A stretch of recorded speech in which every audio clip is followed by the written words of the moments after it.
പുലരിയിൽ നനുത്ത മഴയെ വരവേൽക്കാൻ ചിരിച്ചു നിൽക്കുന്ന കാട്ടുപൂക്കൾ, പെയ്തൊഴിയാൻ വെമ്പി നിൽക്കുന്ന കാർമേഘങ്ങൾ, തെളിഞ്ഞു നിൽക്കുന്ന തിരുനാളവും ഭക്തിയെ തൊട്ടുണർത്തുന്ന നേർത്ത കർപ്പൂര ഗന്ധവും നിറഞ്ഞ ക്ഷേത്രാങ്കണം. പറഞ്ഞു വരുന്നത് കോട്ടയത്തെ തളിയിൽ മഹാദേവ ക്ഷേത്രത്തെക്കുറിച്ചാണ്.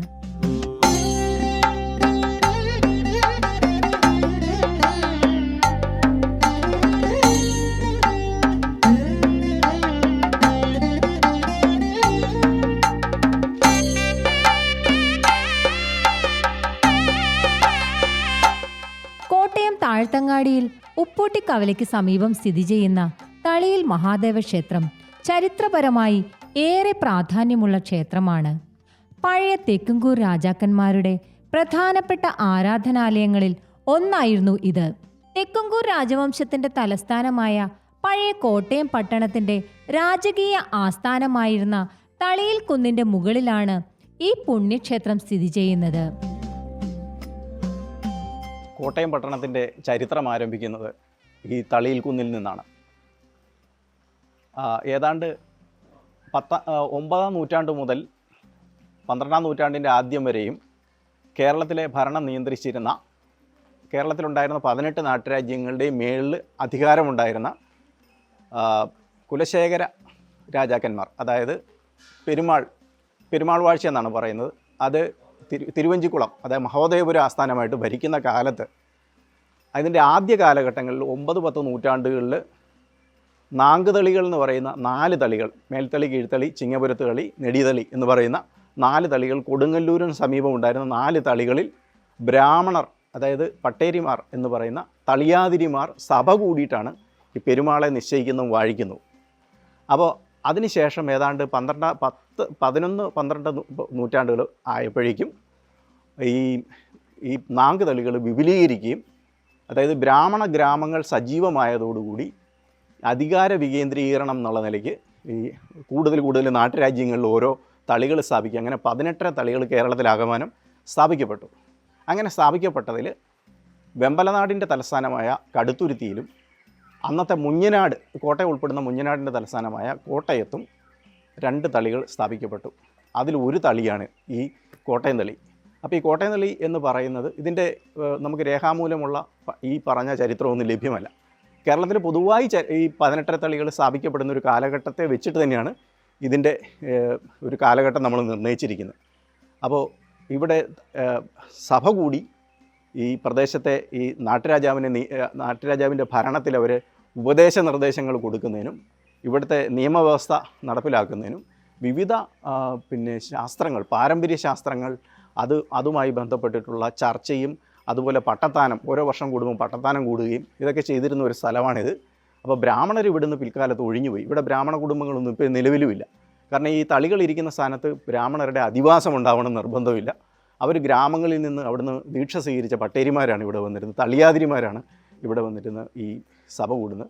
അതിനുശേഷം ഇത് ക്രമേണ ഈ സ്വരൂപവാഴ്ച ശക്തി പ്രാപിക്കുന്നതോടുകൂടി, മധ്യകാലത്ത് സ്വരൂപവാഴ്ച ശക്തി പ്രാപിക്കുന്നതോടുകൂടി ഈ ബ്രാഹ്മണരുടെ സ്വാധീനം കുറഞ്ഞു പോവുകയാണ്.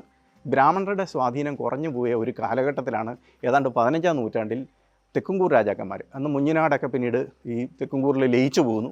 തെക്കുംകൂർ രാജാക്കന്മാർ വെന്നിമല അവരുടെ പ്രധാനപ്പെട്ട രാജധാനിയും, മണികണ്ഠപുരം എന്ന് പറയുന്നത് വാകത്താനത്തിനടുത്തുള്ള മണികണ്ഠപുരം അവരുടെ തലസ്ഥാന നഗരിയുമായിരുന്നു. അത് ചങ്ങനാശ്ശേരിയിലേക്കും കോട്ടയത്തേക്കും അവർ പതിയെ ഇത് ഷിഫ്റ്റ് ചെയ്യുന്നു. കോട്ടയത്തേക്ക് ഷിഫ്റ്റ് ചെയ്യുന്നതിന് പ്രധാന കാരണം ഈ പ്രദേശത്ത് താഴത്തങ്ങാടി എന്ന് പറയുന്നൊരു അങ്ങാടി ഉണ്ടായിരുന്നു. അങ്ങാടിയിലെ വ്യാപാരത്തെ വിപുലപ്പെടുത്തുകയും ഇവിടെ കച്ചവടവുമായി ബന്ധപ്പെട്ട് നിരവധി ആൾക്കാരെ കൊണ്ടുവന്ന് താമസിപ്പിച്ച് ഇവിടെ ഡെവലപ്പ് ചെയ്യണം. അങ്ങനെയാണ് കോട്ടയം പട്ടണം ഡെവലപ്പ് ചെയ്ത് വന്നത്. അതിൻ്റെ ആദ്യത്തെ അവർ വന്ന ഉടനെ ആദ്യം ചെയ്തത് ഈ തളി ക്ഷേത്രം പുതുക്കി പണിതു. അപ്പോൾ അന്നത്തെ തെക്കുംകൂർ രാജാക്കന്മാർ ഈ പ്രദേശത്തെ ഡെവലപ്പ് ചെയ്ത് അന്നത്തെ കോട്ടയം പട്ടണത്തെ ഡെവലപ്പ് ചെയ്തെടുത്തത് ഇവിടെ കേന്ദ്രീകരിച്ചാണ്. ഇതിന് ചുറ്റും ഒരു കോട്ടയുണ്ടായിരുന്നു. ആ കോട്ട ഏതാണ്ട് 1895 ആ കോട്ട പൊളിച്ചു കളഞ്ഞത്. അത് ഏറ്റവും വലിയ, എനിക്ക് തോന്നുന്നു കേരളത്തിൽ ഏതാണ്ട് 19-ാം നൂറ്റാണ്ടിൻ്റെ അവസാനം നടന്ന ഏറ്റവും വലിയ ഒരു വാൻഡലിസം, ഒരു നശീകരണ പ്രവൃത്തിയായിരുന്നു 1895 ഈ കോട്ട പൊളിച്ചു കളഞ്ഞത്. ആ കോട്ട ഉണ്ടായിരുന്നെങ്കിൽ നമുക്ക് ചരിത്രം പറയുന്നതിന് ആ കോട്ട മാത്രം മതിയായിരുന്നു. അപ്പോൾ ഈ ക്ഷേത്രം ഈ കോട്ടയുടെ പടിഞ്ഞാറെ ഗോപുരവാതിലിനോട് ചേർന്ന മധ്യഭാഗത്തും ഈ കിഴക്ക് വടക്ക് ഭാഗത്തായിട്ട് കൊട്ടാരക്കെട്ടുകളും ഒക്കെ ആയിരുന്നു. കൊട്ടാരമൊക്കെ 1749 സെപ്റ്റംബർ മാസത്തിൽ തിരുവിതാംകൂറിൻ്റെ ആക്രമണത്തോടുകൂടി ഈ കൊട്ടാരങ്ങളൊക്കെ നശിപ്പിച്ചു. കോട്ടയ്ക്ക് സാരമായ കേടുപാടുകൾ പറ്റി. അതാണ് 1895 പൊളിച്ചു കളയുകയൊക്കെ ചെയ്തത്.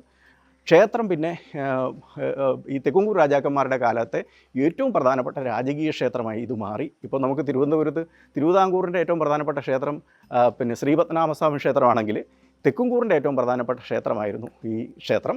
പിന്നെ ക്ഷേത്രത്തെ സംബന്ധിച്ചിടത്തോളം ഇവിടുത്തെ ഏറ്റവും പ്രധാനപ്പെട്ട കാര്യങ്ങൾ നമ്മൾ പറയേണ്ടത്, പ്രത്യേകതകൾ പറയേണ്ട, പടിഞ്ഞാറോട്ടേക്കാണ് ദർശനം, കുന്നിൻ്റെ മുകളിലാണ്. പിന്നെ ഇവിടെ ഈ ചുവർ ചിത്രങ്ങൾ, ഇവിടുത്തെ ചുവർ ചിത്രങ്ങൾ ഏതാണ്ട് 1/4 ഭാഗവും തേഞ്ഞു മാഞ്ഞു പോയിട്ട് വളരെ കുറച്ച് മാത്രമേ നമുക്ക് ദൃഷ്ടിഗോചരമായിട്ടുള്ളൂ.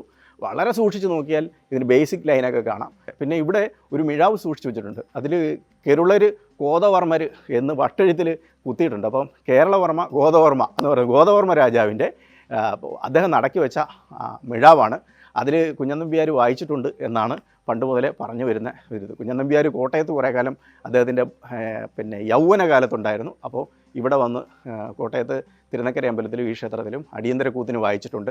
ആ മിഴാവ് ഇവിടെ സൂക്ഷിച്ചു വെച്ചിട്ടുണ്ട്. അതുപോലെ തന്നെ വേറെ ഒരു പ്രധാനപ്പെട്ട ചരിത്ര വസ്തുത ഇവിടെ എന്താണെന്ന് വെച്ച് കഴിഞ്ഞാൽ ഇവിടെ ഒരു കൊക്കരണിയുണ്ട്. കൊക്കരണി എന്ന് പറഞ്ഞാൽ നമ്മൾ പുഷ്കരണി എന്ന് പറയുന്ന കിണറും കുളവും അല്ലാത്ത, അതായത് നല്ല ആഴമുള്ള ഒരു കിണറാണ്. അതിലേക്ക് ചെരിഞ്ഞ് സ്റ്റെപ്പുണ്ട്. താഴെ ഇറങ്ങി ചെന്ന് കഴിഞ്ഞാൽ അവിടെ ഈ വേനൽക്കാലത്ത് ഒഴികെയൊക്കെ നന്നായിട്ട് വെള്ളമുണ്ട്. അതിപ്പോൾ ഉപയോഗശൂന്യമായിട്ട് പടവുകളെല്ലാം പൊട്ടി ഉപയോഗശൂന്യമായി കിടക്കുന്നുണ്ട്. ഇതിൻ്റെ ഏറ്റവും അടിയിൽ ചെന്ന് കഴിഞ്ഞാൽ ഇടതുവശത്തായിട്ട് ഒരു വലിയൊരു ഗഹ്വരം, ഒരു ഗുഹാമുഖമുണ്ട്. ആ ഗുഹാമുഖത്തിലൂടെ ഉള്ളിലേക്ക് കയറി കഴിഞ്ഞാൽ അവിടുന്ന് 3 വഴിക്കായിട്ട് ഈ വേറെ തുരങ്കപ്പാതകൾ പോകുന്നുണ്ട്. ഈ തുരങ്കപ്പാത പിന്നെ 4ആയി തിരിഞ്ഞ് കിഴക്കോട്ടും പടിഞ്ഞാറോട്ടും തെക്കോട്ടും വടക്കോട്ടും ജലാശയങ്ങളിലേക്ക് പോകുന്നുണ്ടെന്നാണ്. അതിൻ്റെ പല സ്ഥലങ്ങളും നാട്ടുകാരും ഒക്കെ പല കാലഘട്ടങ്ങളിൽ കണ്ടുപിടിച്ചിട്ടുണ്ട്. പക്ഷേ കൂടുതൽ പഠനങ്ങളൊന്നും നടത്തിയിട്ടില്ല. ഇപ്പോൾ ആ ഗുഹാമുഖം അടച്ചു വെച്ചിരിക്കുന്ന നിലയിലാണ്. അതാണ് ഇവിടുത്തെ ഒരു പ്രത്യേകത. അതുപോലെ തന്നെ ഇവിടുത്തെ ഉപദേവതാ സങ്കല്പം എന്ന് പറയുന്നത് ചെറുവള്ളി ഭഗവതിയാണ്. ചെറുവള്ളി ഭഗവതി ഈ തെക്കുംകൂർ രാജാക്കന്മാരുടെ പരദേവതയാണ്.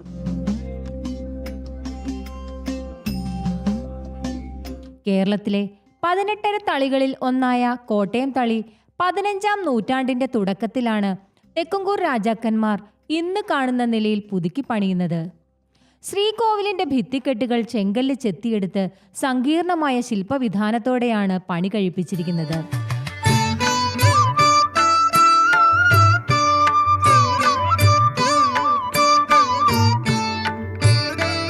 കൈലാസത്തിൽ പരമശിവൻ പടിഞ്ഞാറോട്ട് ദർശനമായി ഇരിക്കുന്നതുപോലെ മഹാദേവൻ ഇവിടെ പടിഞ്ഞാറ് ദർശനമായാണ് ഇരിക്കുന്നത്. സങ്കീർണമായ വാസ്തുവിദ്യയും ചുവർ ചിത്രകലയും ഇവിടുത്തെ പ്രത്യേകതയാണ്. അതുല്യമായ സൃഷ്ടികളുടെ ഒരു സഞ്ചയമാണ് ശ്രീകോവിലിൻ്റെ ചുവരുകളിലുള്ളത്.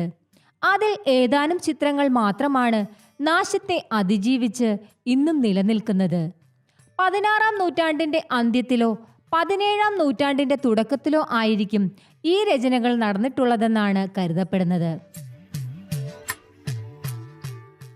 തളിയിൽ മഹാദേവ ക്ഷേത്രം നൂറ്റാണ്ടുകൾ പഴക്കമുള്ള ഒരു വലിയ ക്ഷേത്രമാണ്.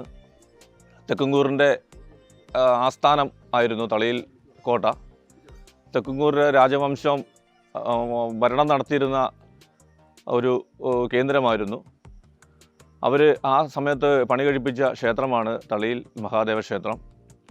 പടിഞ്ഞാറോട്ട് ദർശനമുള്ള ക്ഷേത്രമാണ്. വളരെ പ്രത്യേകതകൾ നിറഞ്ഞ ക്ഷേത്രമാണ്. കൊത്തുപണികൾ, അതുപോലെ തന്നെ കുഞ്ഞൻ നമ്പ്യാർ ഉപയോഗിച്ചുകൊണ്ടിരുന്ന മിഴാവ്, ഇതെല്ലാം തന്നെ ഇപ്പം തന്നെ ക്ഷേത്രത്തിലുണ്ട്. പിന്നെ ക്ഷേത്രത്തിനകത്ത് തന്നെ ഒരു കൊക്കരണി സ്ഥിതി ചെയ്യുന്നുണ്ട്. അത് കാടുമൂടി കിടക്കുന്ന ഒരു സ്ഥിതിയാണ്. എന്നാൽ ക്ഷേത്ര ഉദ്യോഗസമിതി അതിൻ്റെ ചെറിയ അറ്റകുറ്റപ്പണികളൊക്കെ ചെയ്ത് അത് കാണാവുന്ന ഒക്കെ രൂപത്തിലാക്കിയിട്ടുണ്ട്. ഒരു ക്ഷേത്രത്തിനകത്ത് തന്നെ ഒരു ചെറുവള്ളിക്കാവ് ദേവി ക്ഷേത്രമുണ്ട്. അത് പ്ലാവിലിൻ്റെ തടിയിൽ തീർത്ത വിഗ്രഹമാണ്. സോപാനത്തിന്റെ ഇരുവശവും ഒഴിവാക്കി ശ്രീകോവിലിന്റെ ചുറ്റുമാണ് ചിത്രങ്ങൾ വരച്ചിരിക്കുന്നത്. മിഴാവ് പോലുള്ള താളവാദ്യങ്ങളും ക്ഷേത്രത്തിലുണ്ട്. കോട്ടയത്തെ ഏറ്റവും പഴക്കം ചെന്ന ശിവക്ഷേത്രമാണിതെന്ന് വിശ്വസിക്കപ്പെടുന്നു. നമസ്തേ. തളിയിൽ മഹാദേവ ക്ഷേത്രത്തിലെ പ്രധാന പ്രതിഷ്ഠ ഭഗവാൻ ശിവനാണ്. പടിഞ്ഞാട്ടാണ് ഭഗവാന്റെ ദർശനം. ഭഗവാൻ ശാന്തസ്വരൂപത്തിലുള്ള അതായത് ജ്ഞാനത്തെ പ്രദാനം ചെയ്യുന്ന ഒരു സ്വരൂപമായിട്ടാണ് ഇവിടെ ഇരിക്കുന്നത്. അതായത് അറിവില്ലാത്തവർക്ക് അറിവ് പകർന്നു കൊടുക്കുകയും അങ്ങനെ ഒരു സ്വഭാവത്തോടു കൂടിയാണ് ഭഗവാനാണ് ഇവിടെ ഇരിക്കുന്നത്. അതുമാത്രമല്ല, പുറത്ത് ഭഗവതി ബാലഭദ്രയായിട്ട് ഭദ്രാളിയുടെ ബാലസ്വരൂപമായിട്ടാണ് ഇരിക്കുന്നത്. ദാരുകുംഭത്തരാണ് പ്രതിഷ്ഠ നടത്തിയിട്ടുള്ളത്. ഇതിൻ്റെ തന്ത്രം താഴ്മഠത്തിലാണ്. കണ്ടൊരു മോഹനരാണ് ഇവിടെ തന്ത്രത്തിന് അർഹനായിട്ടുള്ളത്. ഇത് മാത്രമല്ല, ഇവിടുത്തെ പൂജകളെന്ന് പറഞ്ഞാൽ രാവിലെ 5 മണിക്കാണ് നട തുറക്കുന്നത്. 5 മണിക്ക് നടന്നു പറഞ്ഞു കഴിഞ്ഞാൽ അഭിഷേകം, മലർനേദ്യം, അത് കഴിഞ്ഞ് 7:10 ഉഷപൂജ ആരംഭിക്കുന്നത്. 7:10 തൊട്ട് 7 വരെയാണ് ഉഷപൂജ ആരംഭിക്കുന്നത്. അതിനുശേഷം 9:30 ധാര നടത്തുന്നത്. അത് ഉച്ചപൂജയോടുകൂടിയാണ് ധാര നടത്തുന്നത്. 10:45 11 നട അടയ്ക്കും. അതിനുശേഷം 5 മണിക്ക് നട തുറന്ന് 6:45 ദീപാരാധന. അതിനുശേഷം 7:10 ഭഗവാന് പൂജ, അത്താഴ പൂജ. അതിനുശേഷം 7:45 കഴിയുമ്പോൾ അടയ്ക്കുന്നതാണ് ഇവിടെ പതിവ് ചടങ്ങുകൾ.